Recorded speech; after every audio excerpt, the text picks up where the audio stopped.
땅 끝까지 이르러 내 증인이 되리라, 이 제목으로 하나님의 은혜를 나누겠습니다.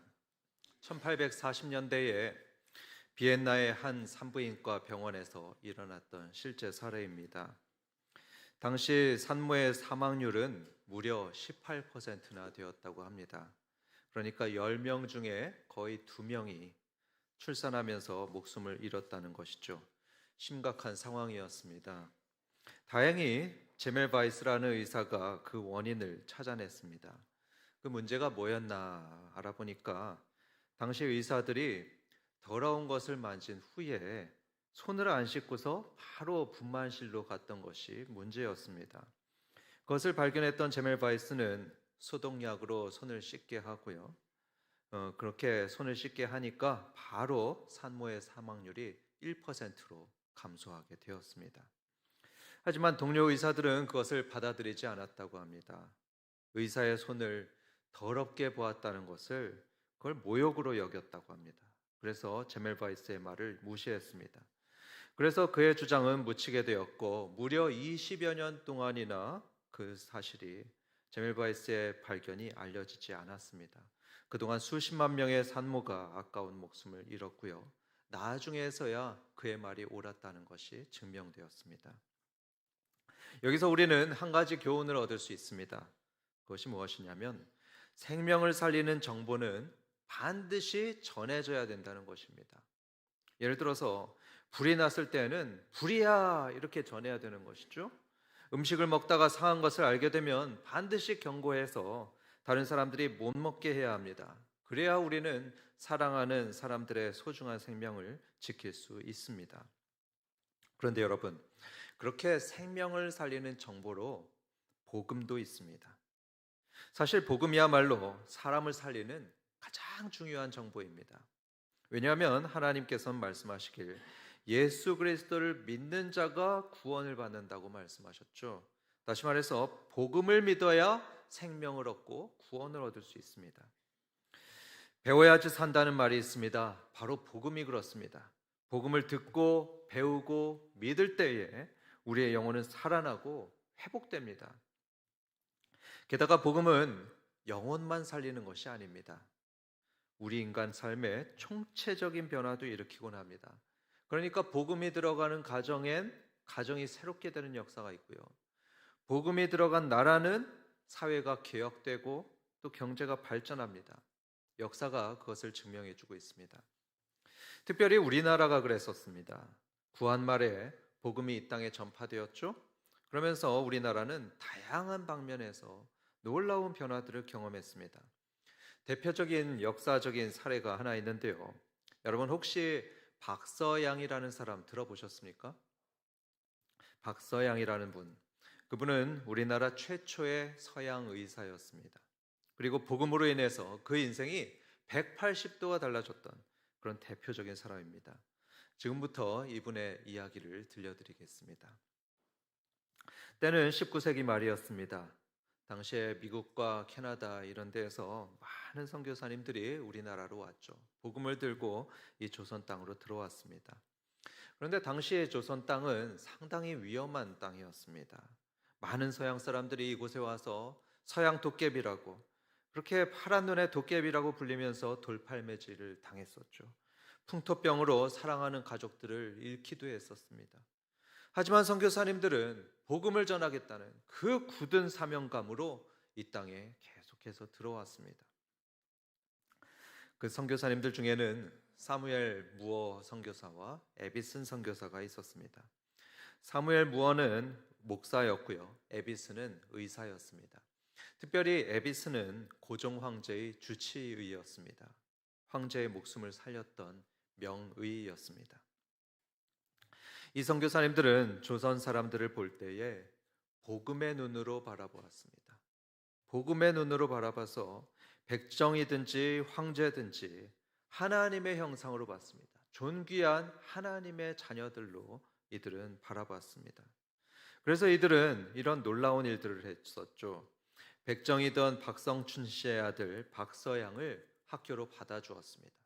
학교로 받아줘서 공부를 시켜주었습니다.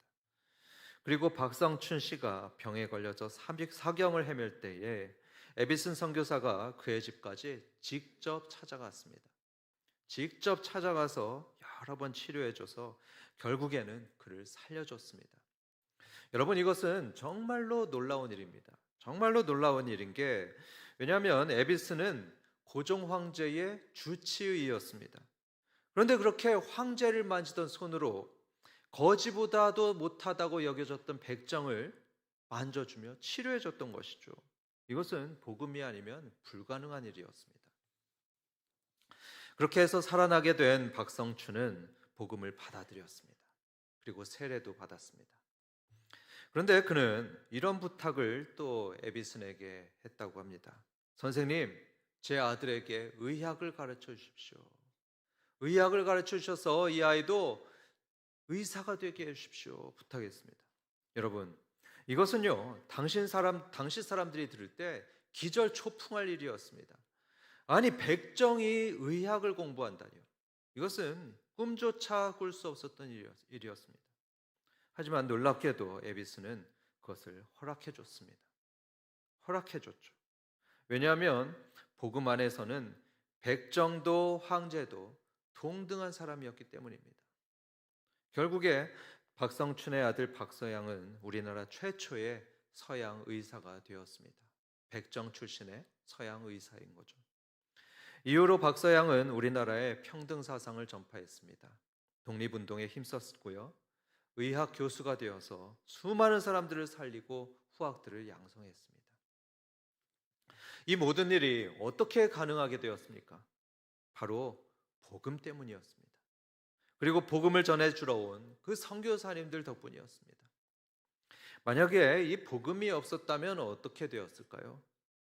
그러면 박성춘 부자는 사회의 가장 밑바닥에서 아무 이름도 없이 허무하게 사라졌을 것입니다. 하지만 이들에게 복음이 전해졌었죠. 그리고 복음을 들은 이들은 자신들도 존귀한 하나님의 자녀라는 것을 깨닫게 되었습니다. 새로운 꿈이 생겼죠. 의사가 되었습니다. 그리고 사회를 변화시키는 위대한 일들을 해내게 되었습니다. 이런 박서양의 변화는 우리나라의 변화를 상징적으로 보여줍니다. 박서양처럼 우리나라도 복음으로 상당히 변화됐습니다. 크게 변화되었죠. 마치 백정처럼 미신과 우상 숭배의 굴레에 매여서 아무런 희망도 없이 죄 가운데 살았던 우리 한민족이었습니다.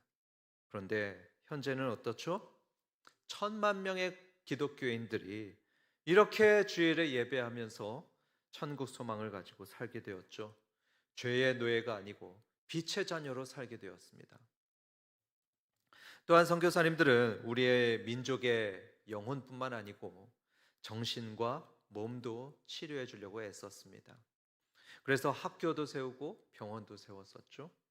오늘날의 이화여대, 연세대, 한남대, 세브란스 이런 병원과 학교들이 이렇게 복음으로 세워졌던 기관들입니다. 거기서 수많은 사람들이 교육도 받고 치료를 받아서 살 길을 얻게 되었습니다. 또한 복음은 오늘날의 자유 대한민국을 있게 했던 원동력이었습니다. 이게 무슨 의미냐면 기독교는요, 독립운동과 또 민주화 운동에도 큰 역할을 했었습니다. 여러분, 한 가지 질문을 드려보겠습니다. 3.1운동의 민족 대표로 33명이 있었는데요. 그 중에 몇 명이 기독교인이었는지 아십니까? 무려 16명이었습니다. 민족 대표로 독립운동을 했던 사람들의 그 절반이 기독교인들이었습니다. 유관순 열사, 이분도 기독교인이었죠. 이처럼 복음은 독립운동에 큰 역할을 했었고요. 훗날 민주화 운동도 기독교가 그 거점의 역할을 종종 하곤 했습니다. 결국 복음은 현재의 대한민국을 만들었던 원동력이었고요. 우리에게 풍요와 자유를 가져다 준 주역이라고 말해도 과언이 아닐 것입니다. 그런데 여러분, 이런 놀라운 축복이 어떻게 우리에게 오게 되었습니까? 어떻게 복음은 우리에게 전해지게 되었죠? 어느 날 하늘에서 뚝 떨어졌습니까? 아니면 하나님께서 우리에게 직접 복음을 전해 주셨습니까? 그게 아니죠. 그게 아니고 사람들이 복음을 전해 주었습니다. 저 미국과 영국, 캐나다 같은 지구 반대편에서 온 선교사님들이 복음을 전해 줬습니다. 비록 우리와 언어가 다르고 문화가 다르고 사는 환경이 전혀 다른데도, 그래서 너무나 불편했지만 그럼에도 불구하고 이들은 이 땅에 오셨습니다.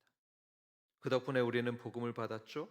복음과 함께 이런 풍성한 축복을 이렇게 누리게 되었습니다.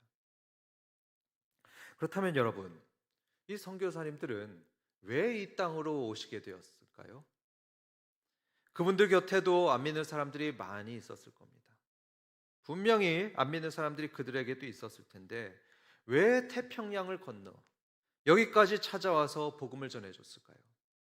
그 이유는 이에 관한 하나님의 말씀이 있었기 때문입니다. 자, 오늘 본문인 사도행전 1장 8절 함께 보도록 하겠습니다. 예수님의 말씀입니다. 오직 성령이 너희에게 임하시면 너희가 권능을 받고 예루살렘과 온 유대와 사마리아와 땅끝까지 이르러 내 증인이 되리라. 여러분, 이 말씀은 부활 승천하셨던 예수님께서 제자들에게 하셨던 말씀인데요. 마지막으로 무슨 말씀을 하셨냐 하면, 이제 너희에게 성령께서 오실 거다. 성령께서 오실 텐데 그렇게 되면 나의 증인이 되거라. 나의 증인이 되어서 복음을 전해 주어라. 이런 말씀입니다. 그러면서 복음을 전해줘야 될 네 지역을 말씀을 하셨는데요. 그 네 개의 지명이 뭐냐면, 첫째로는 예루살렘, 두 번째로는 유대, 셋째로 사마리아, 네 번째가 땅끝입니다. 그래서 이 예수님의 말씀에 따라 제자들은 먼저 예루살렘에 복음을 전해야 했습니다. 다음으로는 그보다 더 멀리 있는 유대와 사마리아에 전해야 됐고요. 마지막으로 어디까지 전해야 되냐면 땅끝까지 전해야 했습니다. 여러분, 어디까지라고요? 예, 땅끝까지입니다. 이 말을 원어로 보면 가장 마지막, 최종 라인이라는 뜻을 가지고 있습니다. 가장 마지막에 있는 최종 라인. 여러분, 그 땅끝은 어디를 의미할 것 같습니까? 지구는 둥그렇습니다. 지구가 동그란데 그 땅끝이 어디겠습니까? 그 최종 라인이 어디겠습니까? 그것은 복음을 듣지 못한 모든 곳을 의미합니다. 다시 말하면 복음을 듣지 못한 저 정글과 저 오지에 있는 사람들을 의미하고요. 그런 사람들의 최후의 1인까지 복음을 전해야 한다는 것이 땅끝까지 전하라, 이런 말씀입니다. 여기서 우리는 하나님의 열심을 발견하게 됩니다. 하나님은 예루살렘 사람들만 구원받기를 원하지 않으셨습니다. 유대인들이나 사마리아인들만 구원받는 게 아니고요. 하나님은 땅끝에 있는 사람들까지 복음을 듣고 믿어서 심판날에 그 모든 사람들이 구원받기를 원하십니다. 그래서 하나님께서는 12사도를 통해서 복음을 예루살렘에 전하게 하셨죠. 그뿐만 아니고 유다와 사마리아까지 전하게 하셨습니다. 다음에는 사도 바울을 통해서 이방인들이 있는 유럽과 로마에까지 전하게 하셨습니다. 덕분에 로마 사회는 크게 변화되었고요. 313년에는 그 거대한 로마 제국이 기독교 국가가 되었습니다. 그래도 하나님께서는 멈추지 않으셨습니다. 계속해서 선교사들을 영국과 미국에 보내셔서 복음을 전하게 하셨죠. 그리고 결국에 19세기 말에는 이 가난하고 어둡던 땅 조선에까지 복음이 전해지게 하셨습니다. 이런 하나님의 열정과 열심 덕분에 우리가 오늘 이 예배의 자리에 있게 된 것입니다. 이처럼 우리는 복음의 바톤을 받아서 구원과 축복의 삶을 누리게 되었는데요. 그렇다면 우리도 역시 복음의 증인이 되어야 합니다. 우리도 땅끝까지 복음을 전해야 할 줄 믿습니다. 우리 한국교회는 이미 선교의 일을 많이 하고 있습니다. 100년의 기독교 역사 동안 많은 선교사님들을 세계로 보내왔습니다. 그래서 현재 대한민국은 세계 2위의 선교사 파송 국가입니다. 여러분, 놀랍지 않습니까? 월드컵은 4강까지밖에 못했습니다. 그런데 이 선교 파송에 있어서는 2강에 들은 것입니다. 놀라운 것이죠. 그러나 성도 여러분, 저는 이렇게 생각합니다. 중요한 것은 이 한박교회는 어떻게 하느냐, 그게 중요한 것입니다. 주님께서 땅끝까지 내 증인이 되라 말씀하셨는데, 이 말씀에 대해서 우리 한박교회는 어떻게 반응할 것인가, 이게 중요한 것이죠. 그래서 우리 교회는 여기에 대해서 이런 구체적인 비전을 세우게 되었습니다. 3명의 주파송 선교사를 세계로 보내겠다는 그런 비전을 세우게 되었죠. 이게 바로 비전 153에서 마지막 3의 의미입니다. 3명의 주파송 선교사를 보낸다는 비전이죠. 사실 우리 교회는 지금도 이미 많은 선교사님들을 후원하고 있습니다. 74명의 협력 선교사와 1명의 주파송 선교사를 후원해주고 있습니다. 여기서 잠깐 부연 설명을 드리겠는데요. 주파송 선교사는 이런 차이가 있습니다. 주파송 선교사는 우리 교회가 주가 되어서, 그러니까 메인 후원 교회가 되어서 파송하는 선교사다, 이런 뜻입니다. 그래서 후원액이나 관심과 기도에 있어서 다른 협력 선교사님들보다 조금 더 지원하는, 좀 더 많이 지원하는 선교사님이 주파송 선교사입니다. 이런 주파송 선교사님을 10년 동안 3명 파송하는 것을 한밭교회의 비전으로 삼는 것입니다. 많은 재정이 들겠죠? 예, 그렇습니다. 많이 들 것입니다. 우리는 현재 총 75명의 선교사님에게 1년 동안 약 1억 3천만 원 정도를 후원하고 있는데요. 이게 우리 교단에서 보면 17위라고 말을 합니다. 전체가 2,118개의 교회이니까 그 중에서 17위, 상당히 높은 겁니다. 우리 교회보다 규모가 큰 교회들이 많이 있습니다. 그런데 선교 후원의 17위라는 것은 우리 교회가 선교에 있어서 상당히 애쓰고 있다는 것을 반증하고 있습니다. 하지만 여러분, 저는 다른 것은 몰라도요, 하나님 나라의 일에는 정말 열심히 많이 있습니다. 참고로 저는 10대 때 뭐라고 기도했냐면, 하나님, 저는요 모든 사람들 중에서, 이 전체 세계 사람들 중에서 제일로 하나님을 사랑하는 사람 되고 싶습니다. 저 그렇게 기도했었습니다. 10대 때 말이죠. 솔직히 지금은 그 정도는 아닌데요. 하지만 지금도 하나님 나라의 일만큼은 정말로 잘하고 싶습니다. 그래서 저는 우리 교회가 선교 후원의 17이라는 것도 참 감사하지만요, 더 잘하고 싶습니다. 좀 더 잘하고 싶습니다.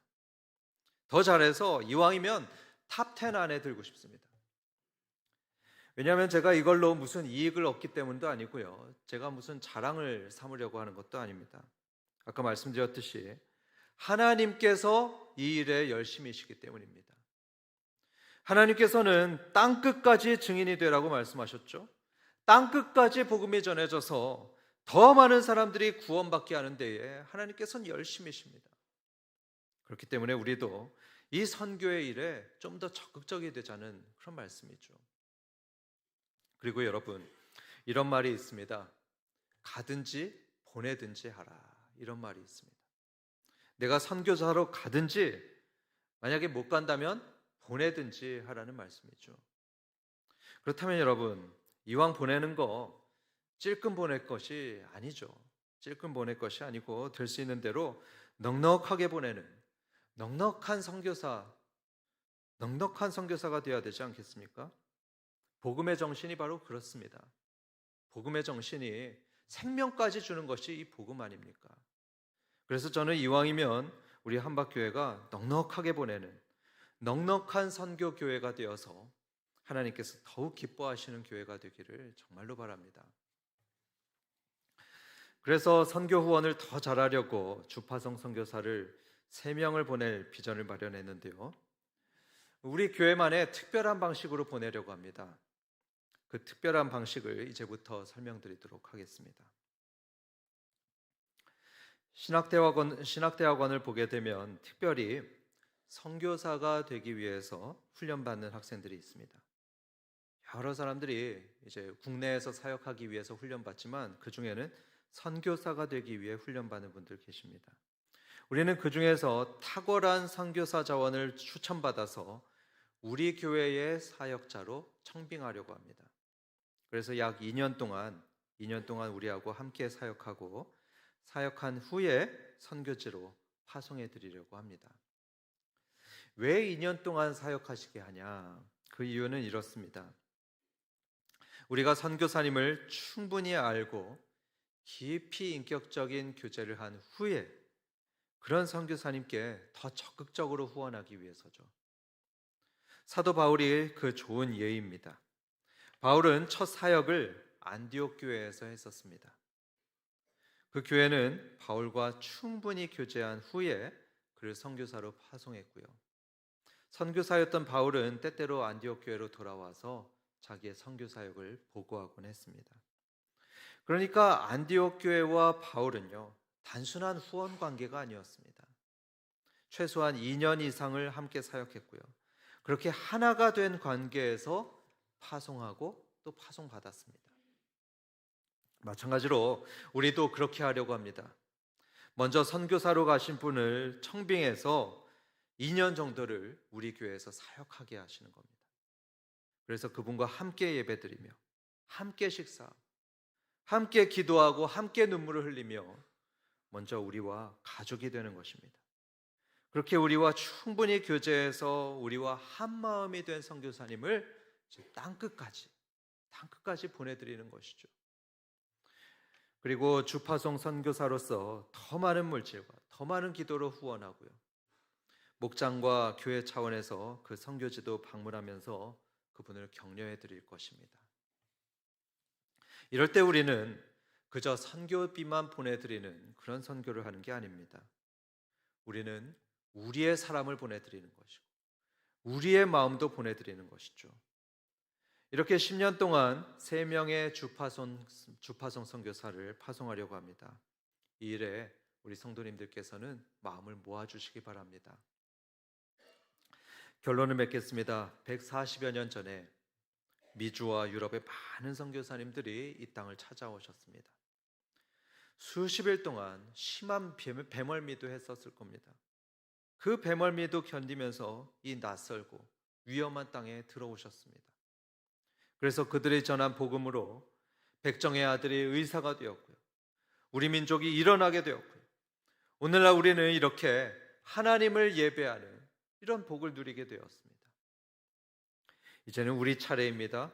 우리가 받은 이 생명의 복음을 우리도 전해야 됩니다. 아직도 복음을 못 들은 그 땅끝에 있는 사람들에게 전해줘야 됩니다. 그래서 그들도 생명을 얻게 해야 됩니다. 이를 위해 우리는 3명의 주파송 선교사님들을 파송하기로 했다고 했죠. 여러분, 잘 준비된 선교사 한 분이 나라를 구할 수도 있다는 거 여러분 아십니까? 그것을 증명해 주는 게 에비슨 선교사였죠. 그분이 우리 고종 황제를 살려주었습니다. 그런데 우리는 3명입니다. 이 3명을 통해 하나님께서 어떤 놀라운 일을 벌이실지 우리는 기대하며 바라볼 수 있습니다. 바라옵기는 주파송 선교사 3명을 파송하려는 이런 우리 교회의 꿈과 비전이 10년 후에 반드시 성취되어서 땅끝의 모든 영혼들과 나라들이 변화되는 역사를 볼 수 있길 주님의 이름으로 축원합니다.